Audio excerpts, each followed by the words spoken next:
আমাদের নেতা যেভাবে চিন্তা করে নিজেকে পরীক্ষা দিয়ে উত্তীর্ণ হয়ে প্রমাণ করেছেন যে জিয়াউর রহমান, খালেদা জিয়া, তারেক রহমান এই বাংলাদেশের সবচেয়ে দেশপ্রেমিক মানুষ, ঠিক আপনাদেরকেও প্রমাণ করতে হবে। এই চেংটিদের নেতৃত্ব দিয়ে গেলে আপনাকে ওই রকম পরিচ্ছন্ন সৎ মানুষের সঙ্গে সুসম্পর্ক রাখা নেতৃত্ব তৈরি হতে হবে। অহংকার করবেন, নিজেকে দেমাগ দেখাবেন, বাহাদুরি দেখাবেন, অনুরোধ থাকবে আপসে পদ থেকে পদত্যাগ করে চলে যান। আপনাদের মতো কর্মী নেতা আমার দরকার নয়, আমার সেই কর্মী সেই নেতার দরকার যারা সৎ হয়ে সজ্জন হয়ে সাধারণ মানুষের সঙ্গে মনে মিশে ব্যবহার করে মানুষের মন জয় করবে, মানুষের সমস্যা সমাধান করবে।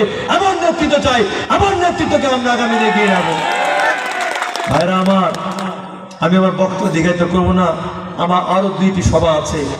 আপনাদের এখানে আমাদের আয়োজক যারা আছেন তারা এইখানে আপনাদের জন্য তোবারকে আয়োজন করেছেন। আপনারা সেই তোবারগুলো গ্রহণ করবেন এবং আজকে আমি যে মেসেজটা দিলাম এই মেসেজটা আবার বক্তৃতা হচ্ছে আমাদের বিএনপির মেসেজ, বিএনপির বক্তৃতা।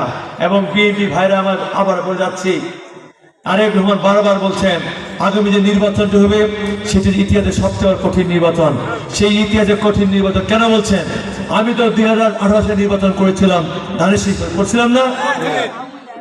তখন তো তারেক রহমান এই কথা বলে নাই, এখন কেন বলছে? কাজেই আমি মনে করি সেই নির্বাচনের প্রস্তুতি নেন। এবং আমার বিশ্বাস একটা সময় ছিল চেংটি ইউনিয়নের মাটি বিএনপির ঘাঁটি। কি আমাদের নদীর ওই পাড়ে 6টি ইউনিয়ন আছে, সেই 6টি ইউনিয়নের ভিতরে সবচেয়ে শক্তিশালী ইউনিয়ন ছিল আমাদের চেংটি ইউনিয়ন।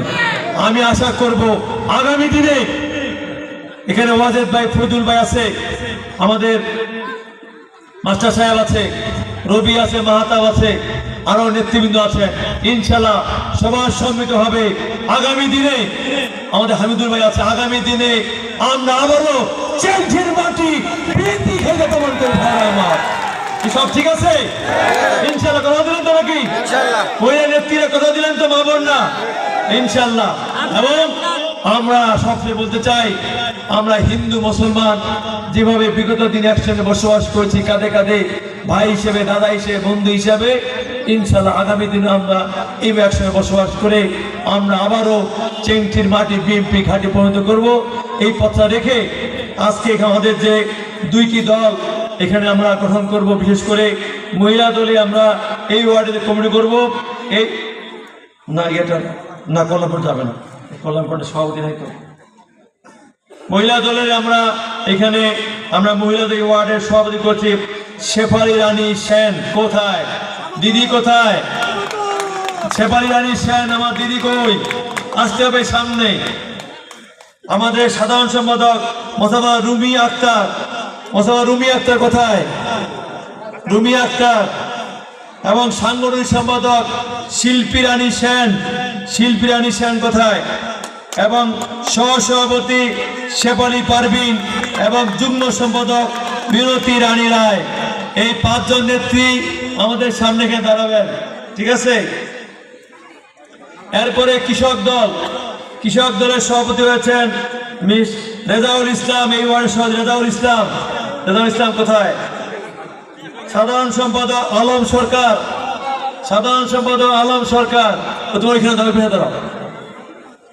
সাংগঠনিক সম্পাদক সবের আলী। সাংগঠনিক সম্পাদক সবের আলী। এই ওইদিকে মুখ করে, ওইদিকে মুখ করে, আমার দিকে ওই পাখে, ওই পাখে মুখ করে দাঁড়াও, ওই পাখে মুখ করে দাঁড়াও। হ্যাঁ। এবং সহসভাপতি আমিন ইসলাম এবং যুগ্ম সম্পাদক নেকটার আলী। ওই মুখ দাঁড়াও, এই 5 জন এখানে দাঁড়াও। হ্যাঁ, ঠিক আছে। আবার কিসের দল কই? আমরা এই 2 দলের নেতৃবৃন্দকে আমরা একটা জয় করতালি অভিনন্দন জানাচ্ছি। ইনশাল্লাহ এই মহিলা দল এবং কৃষক দল তারা আগামী 15 দিনের ভিতরে তাদের এই এক কমিটি আমাদের পূর্ণাঙ্গভাবে আমাদের জমা দিবেন। এই কথাগুলো বলে এই কথাগুলো বলে